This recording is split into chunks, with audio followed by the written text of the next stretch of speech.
অথবা আপনি চা বানাচ্ছেন।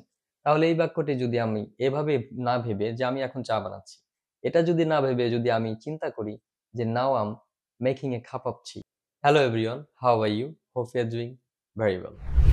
আমরা সবাই ইংরেজিতে কথা বলতে চাই বা দ্রুত ইংরেজি শিখতে চাই। কিন্তু আমরা জানি না আসলে কিভাবে এই ইংরেজি শেখা যায় বা কিভাবে কোথা থেকে শুরু করব। এটা আমরা আসলে অনেকেই জানি না। তো ইংরেজিতে কথা বলতে চাই বা ইংরেজি শিখতে চাই, কিন্তু কোথা থেকে শুরু করব বা কিভাবে শুরু করব সেটা আমরা অনেকেই জানি না। তো আমরা আজকে কিছু বিষয় নিয়ে কথা বলবো বা কিছু নিয়ম নিয়ে কথা বলবো। ইংরেজিতে কিভাবে গুরুত্ব দেয়া যায় সে বিষয় নিয়ে আমরা একটু আলোচনা করার চেষ্টা করব। কিভাবে আমরা দ্রুত ইংরেজি শিখতে পারি। তো দেরি না করে শুরু করছি। Let's get start. প্রথম যে নিয়ম বা উপায়ের কথা আমি বলবো বা যে বিষয়ের উপরে আমরা গুরুত্ব দিব সেটা হচ্ছে একা একা কথা বলা।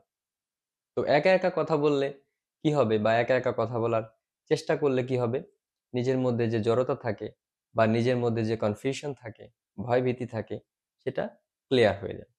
অর্থাৎ আমরা যদি শুরু থেকে অর্থাৎ ঘুম থেকে ওঠার পরেই সারা দিনে আমরা যে যাই করি, যে যাই করছি, যা পারি, মানে আমরা যা পারি সেটা থেকে যদি আমরা ইংরেজিতে নিজে নিজে কথা বলার চেষ্টা করি, সেটা ২টা হতে পারে, ৫টা হতে পারে, ১০টা হতে পারে, বাক্য হতে পারে বা ওয়ার্ড হতে পারে। সেটা যদি আমরা কথা বলার চেষ্টা করি, অনেক গুরুত্বপূর্ণ একটা টনিকের মতো কাজ করে ইংরেজি শেখার পিছনে। তো first of all, you have to arrange an inner partner, you have to make a conversation with yourself. তাহলে আমরা দ্রুত ইংরেজি শিখতে পারবো। তারপরের যে গুরুত্বপূর্ণ উপায়টি হচ্ছে বা নিয়মটি হচ্ছে, সেটা হচ্ছে যে ইংরেজি বেশি বেশি শুনতে হবে। ইংরেজি বেশি বেশি শুনতে হবে। তো এখন কথা হচ্ছে আমরা কি ধরনের ইংরেজি শুনবো বা কি ইংরেজি শুনবো, কাদের কথা শুনবো? অবশ্যই আমরা ইংরেজি নেটিভ স্পিকার এদের ইংরেজি শুনবো, অথবা যারা ইংরেজিতে ভালো বলতে পারে তাদের কথা শুনবো। তো তার জন্য কি শুনতে পারি আমরা? বিভিন্ন ধরনের আমরা কনভারসেশন শুনতে পারি বা আমরা পডকাস্ট শুনতে পারি, অথবা বিভিন্ন ধরনের নিউজ শুনতে পারি। বিবিসি নিউজ হতে পারে, সিএনএন নিউজ হতে পারে, ইন্টারন্যাশনাল টাইপের যে ধরনের নিউজ হয়, সে ধরনের নিউজ আমরা শুনতে পারি।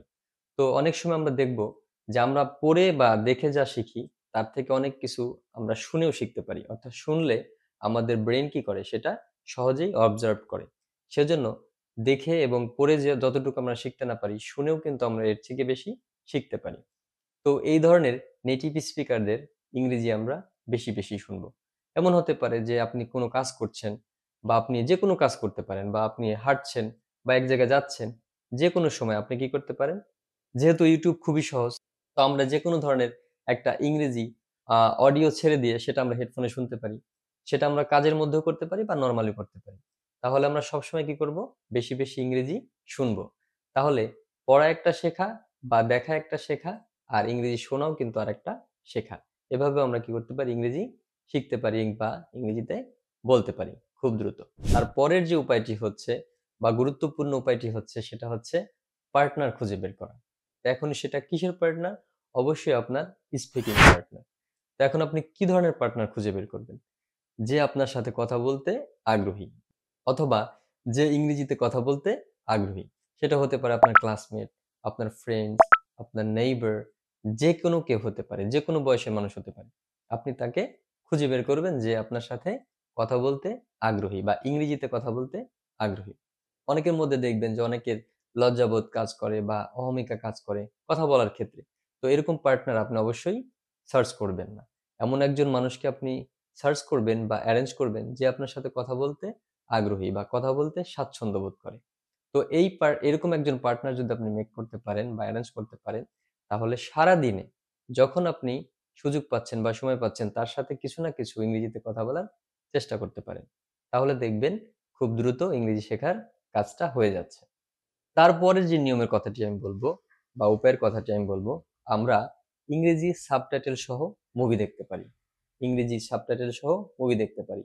সাবটাইটেল সহ ইংরেজিতে মুভিগুলো দেখলে কি হবে, বা হলিউডের মুভিগুলো আমরা যদি সাবটাইটেল সহ দেখি, তাহলে কি হবে? ওদের ভাষাটা আমরা সহজে বোধগম্য হব বা আয়ত্ত করতে পারবো। বা ওরা কিভাবে কথা বলছে, কিভাবে সেন্টেন্স মেক করছে, বা ওদের যে এক্সেন্ট রয়েছে, তো এক্সেন্টের সাথে সাথে আমরা কি করতে পারবো? সেন্টেন্স দেখে বা ইংরেজি সাবটাইটেল দেখে আমরা সেটা সহজেই আয়ত্ত করতে পারবো। তাহলে আমরা অবশ্যই চেষ্টা করব যে ইংলিশ মুভিগুলো যে আমরা দেখি বা হলিউড মুভিগুলো যে আমরা দেখি, তাহলে অবশ্যই সেগুলো সাবটাইটেল সহকারে দেখার চেষ্টা করব। তাহলে আমাদের ইংরেজি শেখাটা খুব দ্রুত কাজে দিবে। তারপরের যে নিয়মের কথাটা আমি বলবো সেটা হচ্ছে শব্দ শেখা, ইংরেজি ভোকাবুলারি শেখা। প্রতিদিন কোনো না কোনো নতুন নতুন বাক্য আমরা বা নতুন নতুন শব্দ আমরা শেখার চেষ্টা করব। এখন সেই শব্দগুলো আমরা কোথায় পাবো? এটা একটা প্রশ্ন হতে পারে। আমরা শব্দগুলো নিউজ পেপার থেকে পেতে পারি। কারণ নিউজ পেপারের আর্টিকেলগুলোতে ম্যাক্সিমাম সময় দেখা যায় যে কোনো না কোনো নতুন শব্দ থাকে। তো আমরা প্রতিদিন অন্তত ৫ থেকে ১০ টা অথবা এর বেশিও হতে পারে চেষ্টা করব নতুন নতুন শব্দ অ্যারেঞ্জ করা বা নতুন নতুন শব্দের অর্থ জানা। এই শব্দ দিয়ে আমরা চেষ্টা করব বাক্য তৈরি করা। তাহলে আমাদের এই দ্রুত ইংরেজি শেখার পেছনে অনেক বড় ভূমিকা পালন করবে। তারপরের উপায়টি হচ্ছে বা গুরুত্বপূর্ণ উপায়টি হচ্ছে ডায়েরিতে কোনো কিছু লেখা। অর্থাৎ আমরা একটা অভ্যাস তৈরি করতে পারি যে প্রতিদিন কোনো না কোনো কিছু আমরা কি করব? আমাদের ডায়েরিতে ইংরেজিতে লিখব। সেটা অবশ্যই ইংরেজিতে লেখার চেষ্টা করব। এই চেষ্টার ফলে কি হবে? আমাদের একটা অভ্যাস তৈরি হবে। ইংরেজিতে চিন্তা করার অভ্যাস তৈরি হবে। অর্থাৎ আমরা সবসময় চিন্তা করব বা কাজ করব যে আমরা কিভাবে আমাদের দৈনন্দিন জীবনের যে কথোপকথন রয়েছে, দৈনন্দিন জীবনের যে এক্টিভিটিস গুলো রয়েছে, যাই আমরা পারি, যাই আমাদের মনে আসে সেগুলোই আমরা কি করব? প্রতিদিন একটা সময়ে নির্দিষ্ট একটা সার্টেন মোমেন্টে আমরা ডায়েরিতে লেখার চেষ্টা করব। তাহলে এটা একটা গুরুত্বপূর্ণ ভূমিকা পালন করবে। অনেক বেশি বড় একটা গুরুত্বপূর্ণ ভূমিকা পালন করবে ইংরেজি শেখার পেছনে। তারপরের যে গুরুত্বপূর্ণ উপায়টি রয়েছে সেটা হচ্ছে ইংরেজিতে চিন্তা করা।